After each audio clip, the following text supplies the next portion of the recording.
What's going on, guys? I've talked about making some Madden 13 wishlist videos before, and this one is going to be the first one in my little series I got here. I'm not sure how many parts will eventually be in this, but we'll just see what happens. In this first video, this is all about special teams in Madden 12 and what I want to be changed in Madden 13, and specifically special teams customization, because there is no option to really decide who is on your kickoff team, your punt return team, unless you go on your depth chart and you match the positions and the players you want to those positions. Well, that can be a hassle, and it can totally mess up your depth chart in the first place.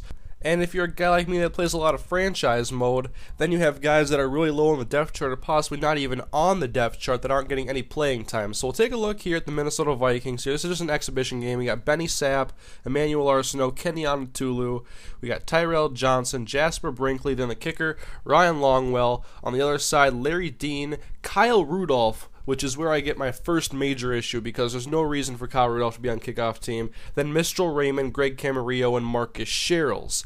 Now, some of these guys, I like where they're at. Like Marcus Sherrills, he's fast. I like him on the outside. But Kyle Rudolph, he's a rookie tight end and probably a future starter. And there's no reason for us to risk having him on special teams if this were in a franchise mode. So look here, and you can see the players that are used. We got the 4th and 5th receivers on the depth chart.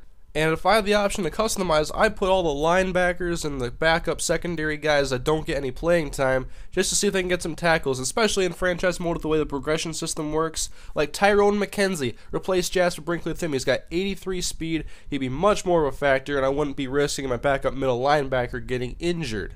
And you see here, Everson Griffin, the Minnesota Vikings actually use him as a gunner on their punt team, and he's a defensive end, but he's athletic and fast, and he can handle the job.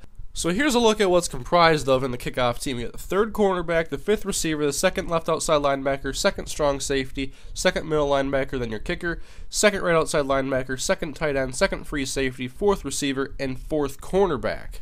And to me, customizing who's on every aspect of your special teams is very important, especially if you play franchise mode and you have rookies that you want to get some playing time that aren't going to start right now and you don't want to slow down their progression too much.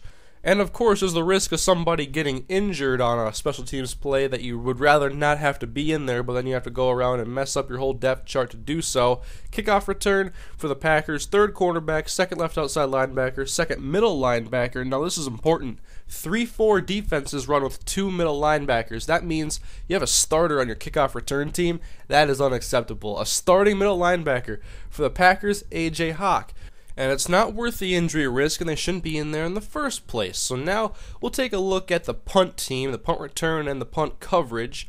Starting out with the Minnesota Vikings here on punt return, we have Asher Allen and Jamarcus Sanford here on the outside as we work inside Tyrell Johnson, Kenny Onatulu, Jasper Brinkley, Larry Dean, Chad Greenway, and Mistral Raymond. And now Chad Greenway, the Vikings' best linebacker, does he really need to be on special teams? Because I don't think so. Then over here we got Chris Cook and Benny Sapp, and Marcus Sherrills is back to return as the punt returner. So taking a look at who exactly is using the depth chart, your 2nd, 3rd, and 5th corners, your starting strong safety, your backup strong safety, your backup outside linebackers, your backup middle linebacker, your starting right outside linebacker, your backup free safety, and then of course your punt returner. So basically what I'm saying is with this, like when you're in franchise mode, you get your full roster, not everybody fills up a depth chart. The depth charts usually only go to like 4 or 5 spots. That means you have guys not on the depth chart at all that have no chance of playing unless of an injury. And one of the important parts about the real NFL preseason is scouting those undrafted free agents and those rookies that might not get to play a lot but can still contribute on special teams. But in the game, your special teams squad is predetermined based on your depth chart, not based on who you actually want in those situations unless you customize your depth chart to adapt to it. And here you can see the punt team for the Packers. Once again, A.J. Hawk is on there as a 2nd middle linebacker.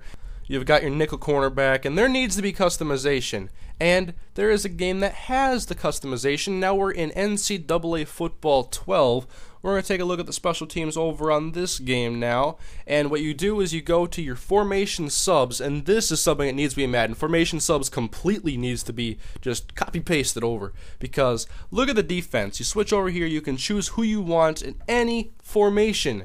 Any formation. Look at this.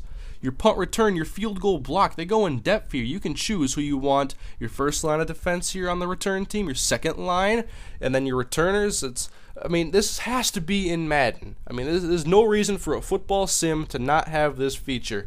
So in Madden 13, this needs to be added, especially for us guys that play on franchise mode and probably have more of an interest in this than other people. And this has more uses than just special teams customization. Perhaps you're playing as the Minnesota Vikings and you want to put Antoine Winfield in as your nickel corner, but you still want to have him play in your base 4-3. You can do that with formation subs, and that's the nice thing. Look here on offense. Now, the Minnesota Vikings, what they did this year is they wanted to get Percy Harvin on the field more and get him the ball more because he is a playmaker. So I just went over here to use this as an example. Starting wide receiver for the Minnesota Gophers is Dejon McKnight, and I'm like, okay, what if I want to put him in the slot over on this game? It's easy. It took a few seconds to customize the depth chart a little bit, but I put him in the slot, and then I had 2 new guys on the outside. That's doable. It needs to be in Madden, especially with guys like Percy Harvin that might even line up in the backfield sometime and play running back. There needs to be more customization and more freedom for the players, not just the predetermined special team stuff. It needs to be more freedom because it is a football simulation. This needs to be in Madden 13.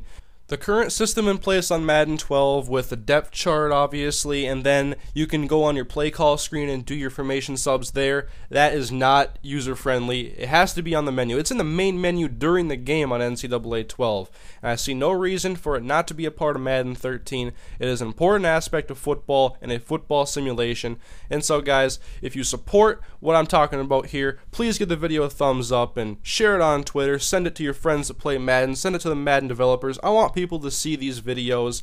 I'm not making these videos for no reason. I'm making these videos because I want Madden 13 to be better. I want there to be some important features added. But leave suggestions for future episodes in the comment section, as well as your feedback on what I had to talk about in this commentary. Thank you guys for watching. I hope you guys do support this video and my future ones in this series. Thank you guys for watching. I'll see you guys next time.